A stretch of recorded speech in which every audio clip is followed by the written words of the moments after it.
And today I'm honored to officially welcome another true American patriot, a 17-year veteran of the Hawaii Army National Guard, a 4-term Democrat congresswoman, very, very popular, the former vice chair of the National Democratic Party and a 2020 Democrat candidate for the United States presidency. You know, she was a very good candidate. Every time she ran, she was good. She did well. She decided to leave. She couldn't take it anymore, but she is very special. And I didn't know this, but she was a lieutenant colonel. That's not bad. Lieutenant colonel. Not bad. I didn't know that. You know, I just found out. I said, put it down. You got to put that down. That's bigger. That's better than all the other stuff I read. But no, she's a special person. She's got great common sense, great spirit. She loves our country, and she loves the people in this room. Tulsi Gabbard. Tulsi, please.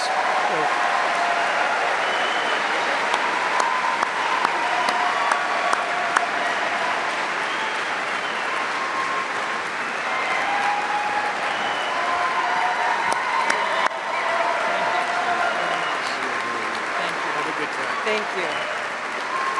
Thank you, Mr. President. Aloha. I know we got Hawaii in the house here. There we go.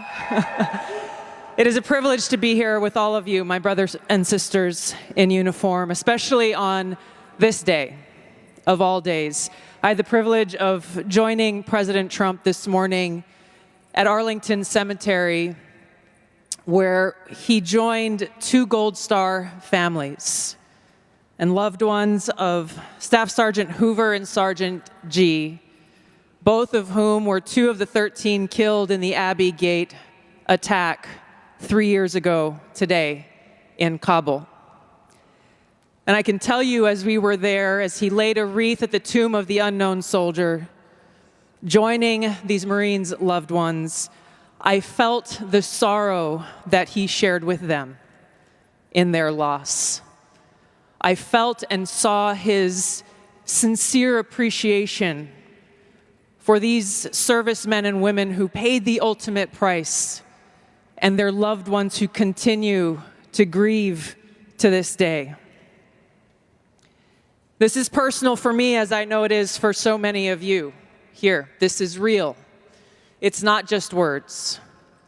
I first deployed to Iraq in 2005 with the Hawaii Army National Guard as a member of Charlie Med.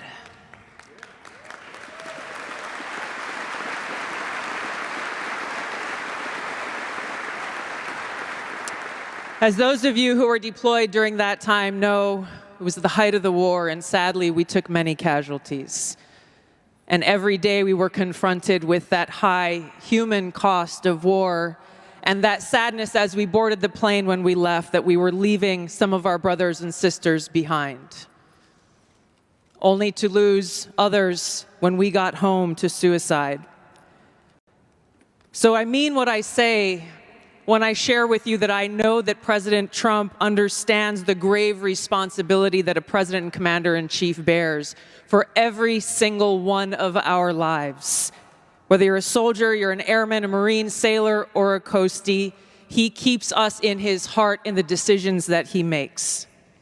We saw this through his first term in the presidency, when he not only didn't start any new wars, he took action to de-escalate and prevent wars. He exercised the courage that we expect from our commander-in-chief in exhausting all measures of diplomacy, having the courage to meet with adversaries, dictators, allies, and partners alike in the pursuit of peace, seeing war as a last resort. The truth is, as we head towards our decision as a country in November, the same cannot be said about Kamala Harris. In fact, the opposite is true, and we're living through this reality today as this administration has us facing multiple wars on multiple fronts and regions around the world, and closer to the brink of nuclear war than we ever have been before.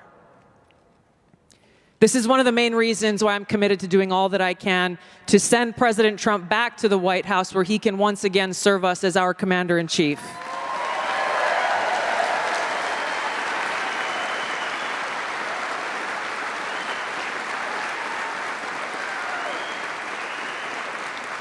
because I am confident that his first task will be to do the work to walk us back from the brink of war. We cannot be prosperous unless we are at peace. And we can't live free as long as we have a government that is retaliating against its political opponents and undermining our civil liberties, weaponizing our very institutions against those they deem as a threat. Kamala Harris has done this over the last 3.5 years. She won't hesitate to continue that if she is elected as president. President Trump has been their first and foremost target in this because they don't want us as voters to even have the option to vote for him. I've been their most recent target, added to a secret domestic terror watch list after exposing the truth about what kind of dangers we would face if Kamala Harris is elected as president. We as Americans must stand together to reject this anti-freedom culture of political retaliation and abuse of power. We can't allow our country to be destroyed by politicians who will put their own power ahead of the interests of the American people, our freedom, and our future.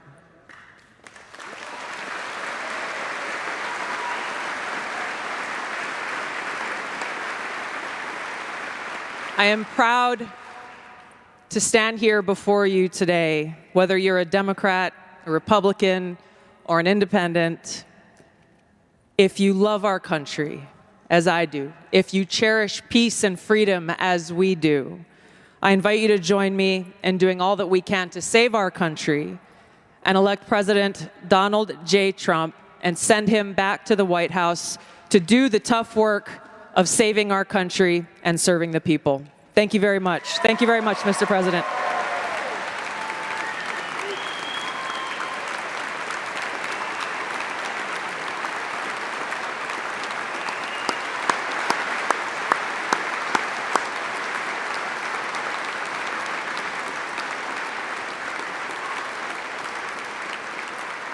Well, thank you, Tulsi. I heard that might happen, but I wasn't sure.